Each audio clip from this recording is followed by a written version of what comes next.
A very good morning, my dear students, and welcome to e-learning classes of economics.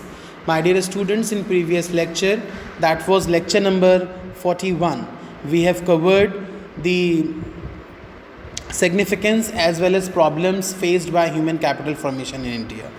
बेटा previous lecture ने हमको ये बताया था कि what is the importance or what is the significance of human capital formation as well as what are the problems faced by human capital formation in India.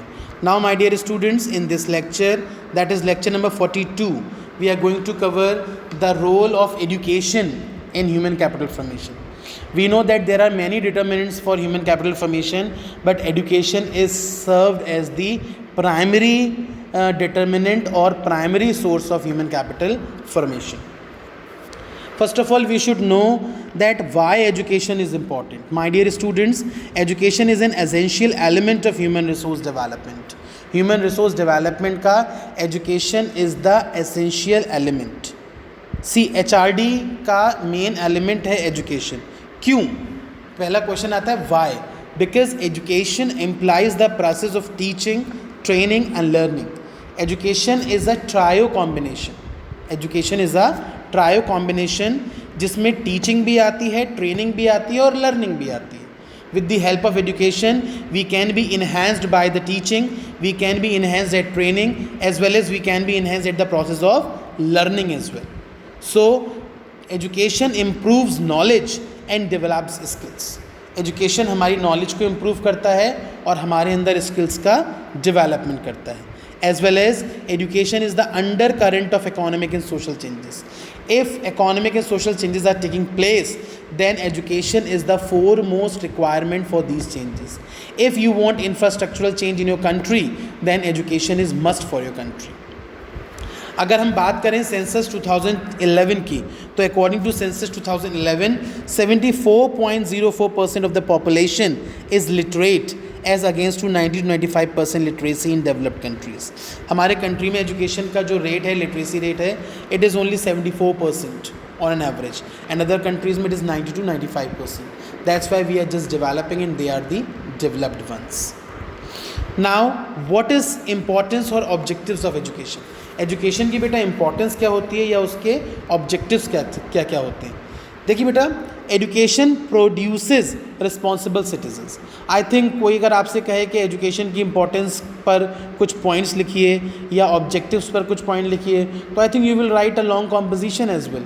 Y? Because from the very early age we are understanding and learning what is education.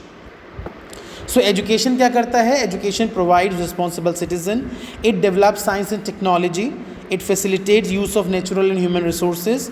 Means हमारे region में जितनी भी resources हैं उसको कैसे use करना है, education इनकलकेट्स those things in अस. ठीक है, एक रिस्पॉन्सिबल सिटीज़न को प्रोड्यूस करता है एजुकेशन, साइंस एंड टेक्नोलॉजी का डेवलपमेंट करता है, कल्चरल स्टैंडर्ड्स को डेवलप करता है कंट्री के, ह्यूमन पर्सनैलिटी डेवलपमेंट करता है education. Education expands mental horizon of the people as well, and it is a very important part for economic as well as social infrastructure. Economic और social दोनों infrastructure में education बहुत important role play करता है. So these are the importance and objectives of education. Now need for government intervention in education and health. Government क्यों intervention देती है अपना हेल्थ और एजुकेशन में. सी बेटा, ये दो सेक्टर्स ऐसे हैं which needs heavy and huge expenditures as well as investment. Education में भी आपको इन्वेस्टमेंट मस्ट है और हेल्थ में भी इन्वेस्टमेंट मस्ट है. इसीलिए गवर्नमेंट इसमें अपना रोल काफ़ी इम्पॉर्टेंट रखती है. It is difficult to expect private investors to invest in health and education. Exactly, it is very difficult कि हम प्राइवेट बंदे से एक्सपेक्ट करें कि वो ही सारा एक्सपेंडिचर करेगा, वो ही इन्वेस्ट करेगा. No, government has to invest, क्योंकि प्राइवेट बंदा उसको बस प्राइवेटली ही काम करेगा, but government will take it as a responsibility for the whole nation. Individual consumers हैं वो अनअवेयर होते हैं क्वालिटी के बारे में, कॉस्ट के बारे में, और इसलिए प्राइवेट सेक्टर को कहीं ना कहीं एक्सप्लॉइटेट कर देता है. तो उसको उसके एक्सप्लॉइटेशन से बचने के लिए government use to have the initiative in education as well as health.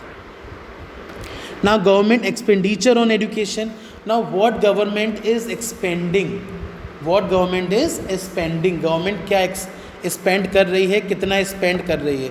See my dear students, whatever government is spending on education, अभी इतना ही और एक्सपेंडिचर्स की रिक्वायरमेंट है, तब कहीं जाके हम एक डेवलप्ड नेशन के बारे में सोच सकते हैं. See education incurred, expenditure incurred on education can be measured in 2 ways. हम 2 तरीके से उन एक्सपेंडिचर्स को देख सकते हैं. एक as percentage of total expenditure and as percentage of GDP. GDP के अकॉर्डिंग क्या परसेंटेज है, that we can measure, and total expenditures के अकॉर्डिंग क्या परसेंटेज है, that we can measure. The Education Commission 1964-66 had recommended that government of India must spend around 6% of GDP on education. जो education commission था 1964-66 का, उसने recommend कर दिया था that government of country must spend at least 6% of total GDP. इतना करना ही करना है. But that expenditure is very less in education. Education में जितना एक्सपेंडिचर हो रहा है that is totally not capable enough, और एक्सपेंडिचर्स होने की रिक्वायरमेंट है. Now in 2016-17 expenditure on education has incurred to 4.38% of total GDP. Total GDP का सिर्फ 4.38% हम अभी एजुकेशन पे खर्च करते हैं. And we are liable to expend at least 6% of total GDP. अगर टोटल जीडीपी हमारा सपोज कीजिए 100 करोड़ है, तो 6 crore we are suppose to spend on education, and we are spending only 4 crore 38 lakhs. Means the value is still very less.